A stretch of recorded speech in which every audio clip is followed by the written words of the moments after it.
누가복음 6장 12절에서 20절까지 말씀입니다.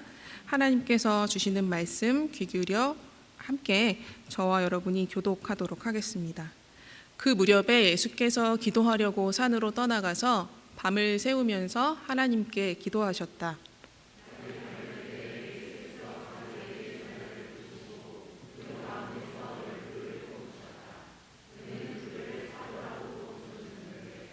열둘은 베드로라고도 이름을 주신 시몬과 그의 동생 안드레, 그리고 야고보와 요한과 빌립과 바돌로메와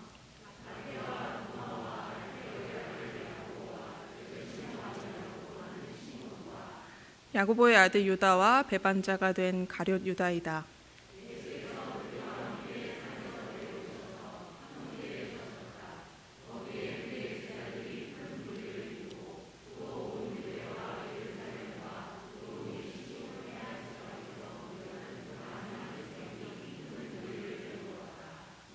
그들은 예수의 말씀을 듣고 또 자기들의 병도 고치고자 하여 몰려온 사람들이다. 악한 귀신에게 고통을 당하던 사람들은 고침을 받았다.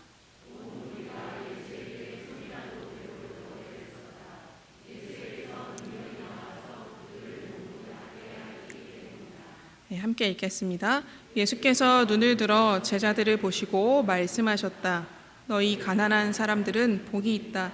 하나님의 나라가 너희의 것이다. 아멘. 예수님에게는요, 이 12의 제자가 함께였습니다.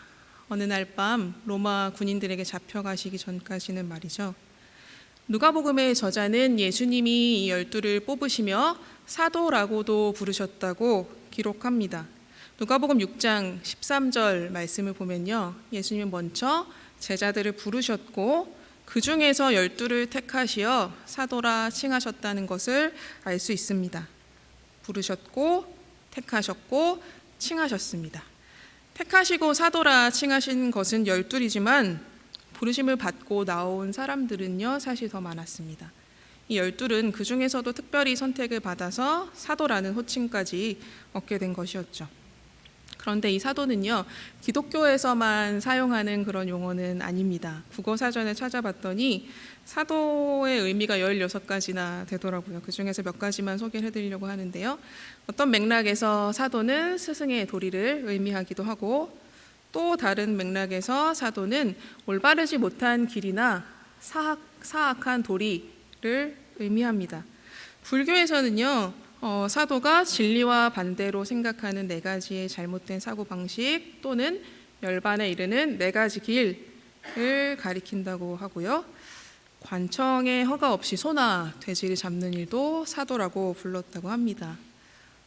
네, 표정을 보니 이미 알고 계셨던 분들도 계신 것 같고 처음 듣는 분들도 계신 것 같은데요. 저는 이번에 처음 알았습니다. 이런 뜻도 있었네요, 사도에.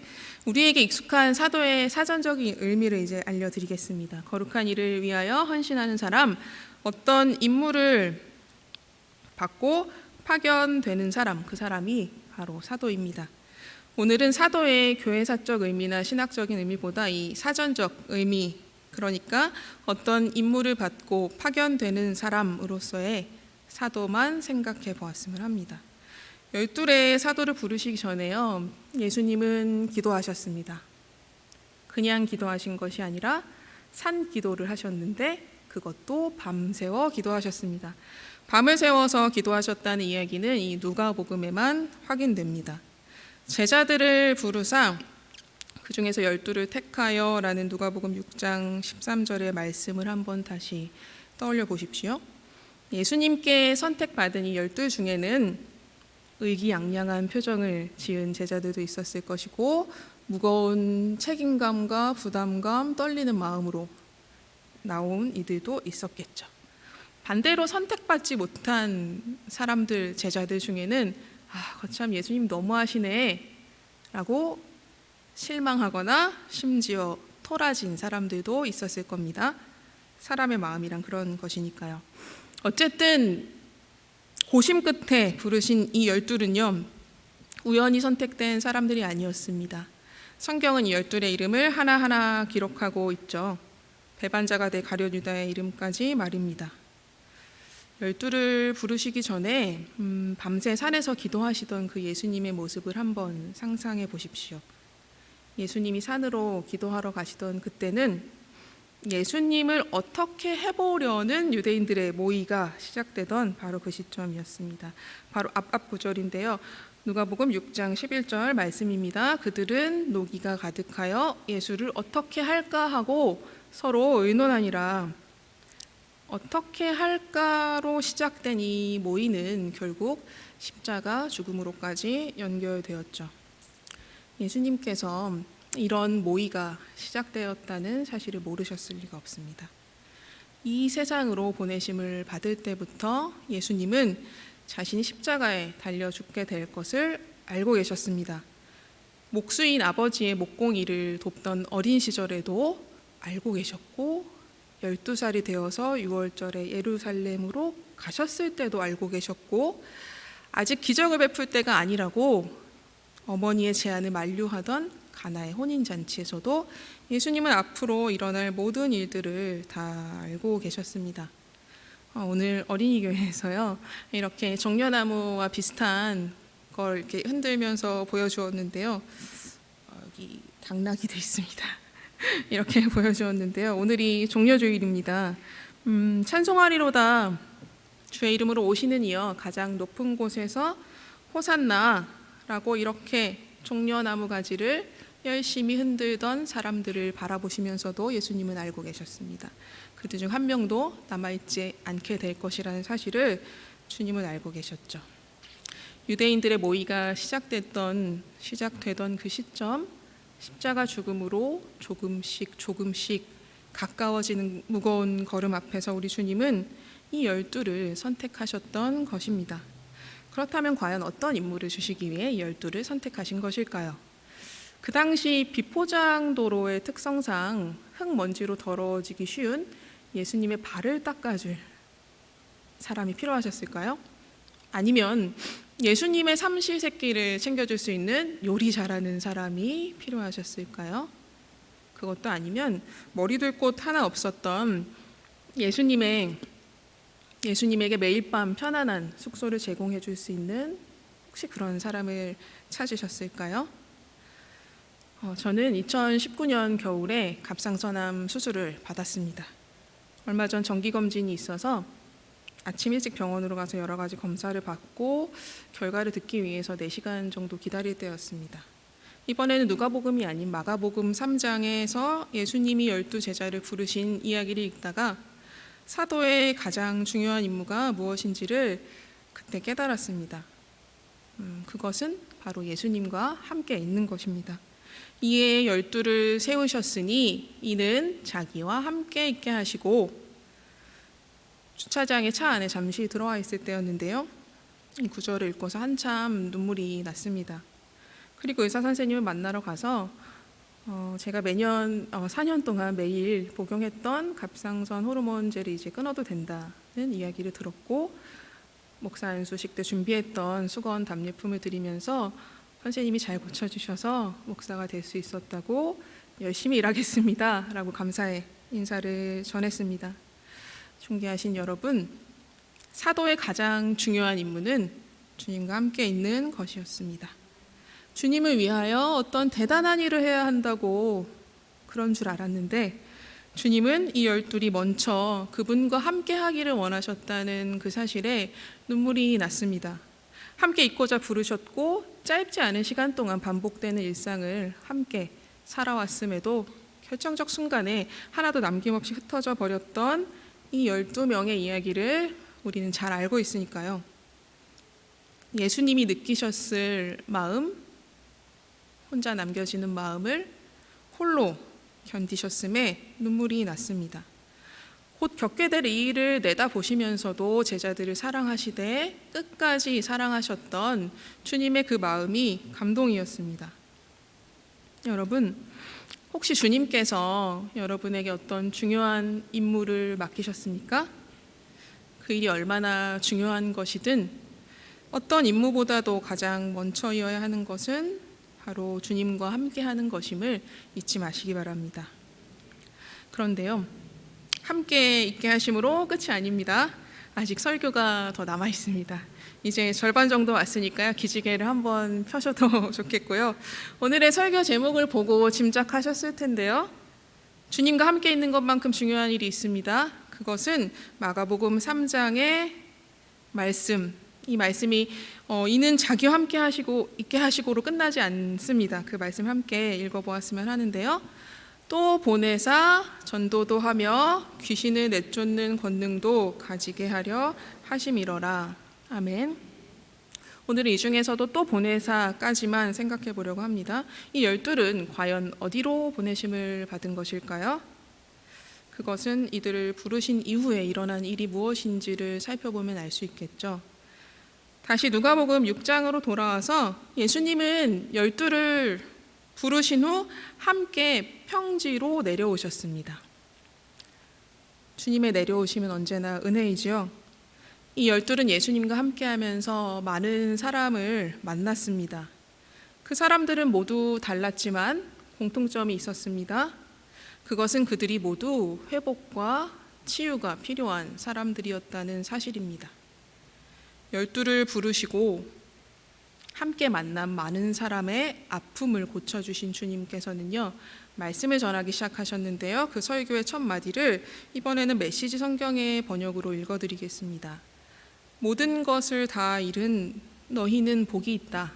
그때야 너희는 하나님 나라를 찾게 될 것이다. 아멘. 개역개정 성경에 너희 가난한 자는 복이 있나니를 이렇게 오늘의 언어로 풀어낸 것인데요. 가난한 자는 단순히 돈이 없는 사람만을 가리키는 것이 아닙니다. 경제적으로 가난한 것만이 가난은 아니기 때문이죠. 이 12이 예수님과 함께 만난 이들은요, 다른 표현으로 하면 모든 것을 잃어버린 사람들이었습니다. 하지만 그러한 상실과 결핍으로 인해서 하나님 나라를 구하며 찾게 되니 사실은 복된 사람들이었죠. 이제 우리의 시선을 예수님이 이 땅에 오셨던 그때로부터 오늘의 시간으로 돌려보겠습니다. 우리 곁에, 아주 가까운 곁에 모든 것을 잃어버린 듯 살아가는 사람들이 얼마나 많습니까? 조금만 주의 깊게 돌아보면요, 정말 가까운 곁에 남모르는 아픔으로 애통하는 사람들이 많이 있습니다. 얼마 전 저는 함께 공부하고 있는 선생님에게 도무지 감당할 수 없을 만큼의 아픔들이 연달아 있었다는 것을 뒤늦게 알게 되었는데요. 그분의 사연을 제가 여기서 함부로 공개할 수는 없지만 대화는 공개된다는 허락을 받았습니다. 한 가지를 말씀드릴 수 있는데요. 이분은 아직 하나님을 믿는 분이 아니시지만 하나님께서 이분을 너무나 사랑하신다는 사실입니다. 가만히 그분의 이야기를 듣다가 저는 또 눈물이 났습니다. 마음이 너무 아팠습니다. 그래서 창세기의 말씀 중에 이스마엘의 어머니 하갈의 고통에 응답하셨던 하갈이 나를 살피시는 하나님이라고 고백하였는데요. 그 하갈의 이야기를 나누어 드렸습니다. 그리고는 애통하는 자는 복이 있나니 그들이 위로를 받을 것이며 그리고 즐거워하는 자들과 함께 즐거워하고 우는 자들과 함께 울라는 로마서 12장의 말씀도 함께 보내드렸습니다. 그랬더니 답장이 왔습니다. 성경의 말씀은 심오해서 누가 뜻을 풀어서 설명해 주지 않으면 이해하기가 어렵습니다. 그러니까 애통하는 사람은 누군가를 위해 가슴 아파하는 사람이라 복이 있어서 위로를 받는다는 뜻인가요? 라고 답장이 왔습니다. 그래서 저도 이렇게 답장을 드렸습니다. 읽어볼게요. 꽃을 통해서, 하늘을 통해서, 사람들을 통해서, 오늘 읽은 책의 한 구절을 통해서, 즐거운 TV 프로그램을 통해서도 어떤 아픔이든 결국은 위로를 받게 되니 희망이 있다는 말씀이에요. 그런데 하나님을 믿는 사람들은 정말 참된 위로는 하나님으로부터 온다고 믿어요. 그리고 즐거워하는 자들과 함께 즐거워하고 우는 자들과 함께 울라는 건 하나님이 우리를 죽기까지 사랑하셨으니 우리도 서로 사랑하며 살아가는 것이 마땅한데 함께 즐거워하고 함께 우는 것만큼 확실한 사랑의 실천이 없다는 뜻이에요. 믿음을 강요할 수는 없지만 하나님께서 선생님을 정말 사랑하시고 선생님의 아픔에 공감하고 계세요. 사랑하는 여러분, 하나님은 우리를 아픔과 고통이 가득한 세상으로, 모든 것을 잃어버린 사람들이 있는 세상으로 보내십니다. 사실 우리도 그렇게 모든 것을 다 잃어버린 사람들이었죠. 그리고 예수님 때문에 이제 모든 것이 회복되어 가는 사람들입니다. 그 은혜에 감격하면서 이렇게 모여서 함께 예배를 드릴 때는 우리 모두 같은 곳에 있지만요, 보내심을 받는 곳은 다 다릅니다. 하지만 보내심을 받는 그곳에 예수 그리스도를 통한 치유와 회복, 위로와 구원이 필요한 사람들이 있다는 사실은 동일합니다. 보내심을 받는 곳은 달라도 우리에게 주어진 임무는 같습니다. 그것은 곧 생명을 얻게 하고 더 풍성히 얻게 하기 위해서 이 땅으로 보내심을 받은 예수님처럼 생명을 전하는 일입니다. 밤새 산에서 기도하시며 12를 선택하셨듯 우리는 모두 고심 끝에 지금의 자리에 보내심을 받은 사람들임을 기억하시기 바랍니다. 예수님이 고심 끝에 선택한 12의 명단을 발표하셨던 시간은요, 아침이었습니다. 날이 밝을 때 주님은 제자들을 불러 모으셨습니다. 밤이 아니었습니다. 아침은 새로운 시작을 할 수 있는 시간, 기회의 시간이죠. 어제의 실패를 잊고 다시 제대로 살아볼 수 있는 기회를 주시는 은혜의 시간입니다. 존귀하신 여러분, 우리는 밤이나 어둠에 속한 사람이 아닙니다. 이제 어두운 밤에서 깨어날 때가 되었습니다. 하나님께서 말씀하십니다. 일어나라, 내 빛을 발하라. 이는 내 빛이 이르렀고 여호와의 영광이 내 위에 임하였음이니라. 할렐루야. 우리에게 빛이 이르렀습니다. 주님 위에, 주님의 영광이 우리 위에 충만히 임하였습니다. 그 사실을 믿으십니까? 이제 우리에게 주신 이 빛으로 비추어야 할 어두움이 보이십니까? 온 세상이 캄캄한 흑암입니다. 아픔과 고통과 눈물의 소식들, 전쟁과 죽음, 죽이는 것들, 거짓과 불의한 일들, 나날이 진화하는 범죄의 소식들이 온 땅에 가득합니다. 이제 우리나라도 마약 청정국이 아니라는 뉴스를 다들 듣고 계시지요? 남의 일이 아닙니다. 더 이상 사랑하는 우리 아이들이 안전하게 자라날 수 있는 그런 세상이 아닙니다. 너무나 위태롭습니다. 우리 그리스도인들에게는 하나님께서 처음 창조하시고 보시기에 좋았더라 말씀하셨던 이 세상을 하나님 보시기에 아름다운 세상으로 지켜내야 할 책임이, 아름답게 가꾸어야 할 책임이 있습니다. 우리 교회가 환경을 사랑하듯이요, 환경을 보존하는 것뿐만 아니라 이 세상의 모든 불의한 것들이 정의로운 방식대로 살아가고자 애쓸 책임이 우리에게 있습니다. 여러분 잊지 마십시오. 우리는 세상의 빛과 소금입니다. 그리고 우리의 일상이 바로 빛과 소금으로 살아내야 할 선교 현장입니다. 어디 멀리 떠나야만 그런 삶을 사는 것은 아닙니다.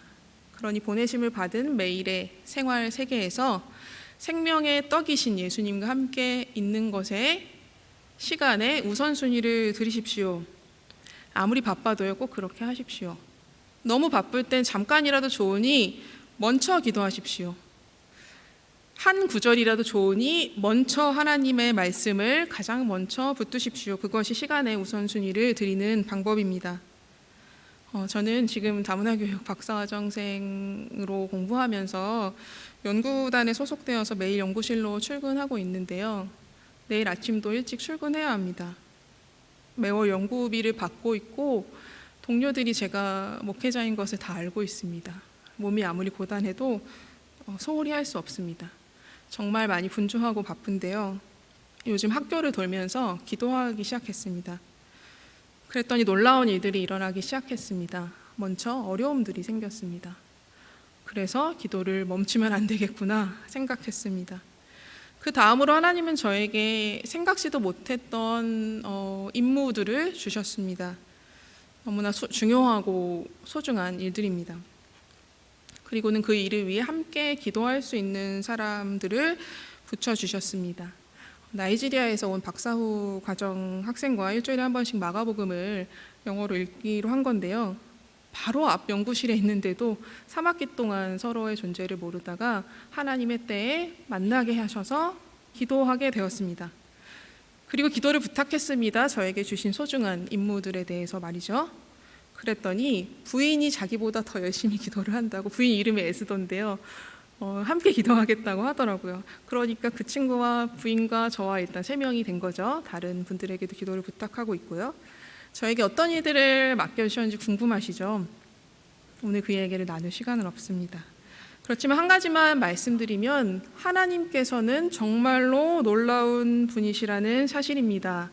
그래서 아무리 바빠도 먼저 말씀을 읽으려고 하고 사람들과 함께 걷다가도 홀로 걸으며 기도하려고 노력하고 있습니다. 그러니 사랑하는 여러분, 주님과 함께 있는 것에 시간의 우선순위를 드려보십시오. 어떤 일이 일어나는지 한번 해보십시오. 그리고 저에게도 알려주십시오. 아니, 그렇게 하셔야만 합니다. 우리의 실존은 생명과 빛이 아니라 죽음과 어두움에 더 가깝기 때문입니다. 생명을 풍성하게 하는 삶을 살기 위해 먼저 생명이신 예수님 곁에 꼭 붙어있는, 그렇게 부단히 노력하고 애쓰는 여러분이 되시기를 축복합니다. 이제 다시 보내심을 받은 세상으로 흩어지기 전에요, 한번 생각해 봤으면 좋겠습니다. 여러분은 어느 곳으로 보내심을 받으셨나요? 주님은 여러분에게 무엇을 하라고 그곳으로 보내셨나요? 그곳이 어디이든 여러분을 보내신 그곳에서 모든 것을 잃어버린 사람들, 회복과 치유가 필요한 사람들을 발견하십시오. 우리는 고심 끝에 선택된 사람들임을 잊지 마시기 바랍니다. 다시 한번 말씀드립니다. 우리에게 주신 가장 중요한 임무는 주님과 함께 있는 것입니다. 그러니 시간의 우선순위를 드려 주님과 함께 있음의 기쁨을 충분히 누리십시오. 그 후에 보내심을 받은 그 자리에서 주님이 주신 기쁨을 나누어야 할 사람들, 모든 것을 잃어버린 사람들을 발견하십시오. 그리하여 죽어가는 것들이 가득한 모든 곳에 생명의 씨앗을 뿌리십시오. 이제 어두운 밤에서 깨어날 때가 되었습니다. 기도하겠습니다. 생명의 하나님께 빕니다. 이제 말씀을 듣고 어둠이 가득한 세상으로 나아가는 우리를 축복해 주십시오. 하나님께서 우리와 함께 해주셔야겠습니다. 그래야 우리는 빛으로 살아갈 수 있습니다. 우리도 하나님과 언제나 함께이고 싶습니다. 우리의 연약한 마음이 흔들리지 않도록 모든 시험과 유혹에서 우리를 지켜주십시오. 모든 것을 잃어버린 사람들에게로 이제 나아갑니다. 우리 안의 어둠을 모두 몰아내시고 생명의 빛으로 충만케 하옵소서. 예수 그리스도의 이름으로 기도드립니다. 아멘.